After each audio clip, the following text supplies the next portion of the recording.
Manager હતો વિશાલ પટેલ કરીને. તો મને ઓફિસે બોલાવ્યો તો તમે એકવાર ઓફિસે આવીને મળી જાઓ, પછી તમારે જે કંઈ ચર્ચા કરવી હોય એ કરજો, બુકિંગ કરાવવું કે ના કરાવવું એના માટે. મારા ભાવમાં જે સેટ થતું હતું એ પ્રમાણે મેં બુકિંગ કરાવ્યું. માર્ચ મહિનાની અંદર બુકિંગ કરાવ્યું હતું. રેરા એ મને એવું કહેતા હતા, રેરા એપ્રુવલ આવ્યા પછી તમારે બાકીની 30% રકમ ભરવાની રહેશે, 10% રકમ તમારે પહેલાં આપવાની રહેશે. એટલે મેં 10% રકમ લેખે 15 લાખ રૂપિયા મારે જે આવતા હતા એ મેં એમને એપ્રિલ મહિનાની 25 તારીખે એમને મેં આપી દીધા 15 લાખ રૂપિયા, અને 51 લાખ રૂપિયા મેં સ્ટાર્ટિંગની અંદર બુકિંગ કરાવવામાં આવ્યા હતા. મેં 15 લાખનું જ્યારે ચેક આપ્યો ને ત્યારે પૂછ્યું હતું કે ભાઈ મને આ તમારી રેરા એપ્રુવલ ક્યારે આવશે ને કન્સ્ટ્રક્શન કામ ક્યારે ચાલુ થશે? તો મને એ બધાએ એવું કીધેલું કે ભાઈ તમારી જુલાઈ મહિનાની અંદર રેરા આવી જશે. નવરાત્રિ ચાલતી હતી ને ત્યારે અહીંયાથી પસાર થવાથી જોયું તો કલોવાળાનું બોર્ડ મારેલું હતું. તો મેં જયદીપભાઈને અને યુવરાજભાઈને કોલ કર્યો, ફોટા પાડીને એમને મોકલ્યા. મેં કીધું આ શું છે, આ કેમ કલરવાળાનું બોર્ડ છે? તો મને એવું જણાવવામાં આવ્યું હતું કે આ ભાઈ છે ને એ ઇન્ટરનલ મેટર છે, અમારી 1-2 દિવસની અંદર સોર્ટ આઉટ થઈ જશે. એના ટોટલ રેફરન્સ વિડીયો મારી પાસે છે, મેં જે એમની સાથે વાત કરેલી એ બી મારી પાસે છે. મેં નવેમ્બર મહિનાની 1 તારીખે હું એમની પાસે ગયો હતો. મેં એમને કીધું હતું કે મને આ મારું રિફંડ જોઈએ, મારે પૈસા.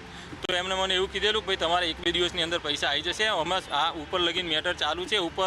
હવે ઉપર કોણ છે આપણે તો ક્યાંથી ઓળખતા હોય, કસ્ટમરને ક્યાંથી ખબર હોય કે ઉપર કોણ છે? એટલે મેં કીધું ઉપર કોણ? તો એમને એવું કીધું હતું કે આ જે જમીનના માલિક છે ને એમની સાથે વાતચીત ચાલુ છે અને તમને તમારા પૈસા મળી જશે. પણ આજ દિન સુધી પૈસા મળેલા નહીં.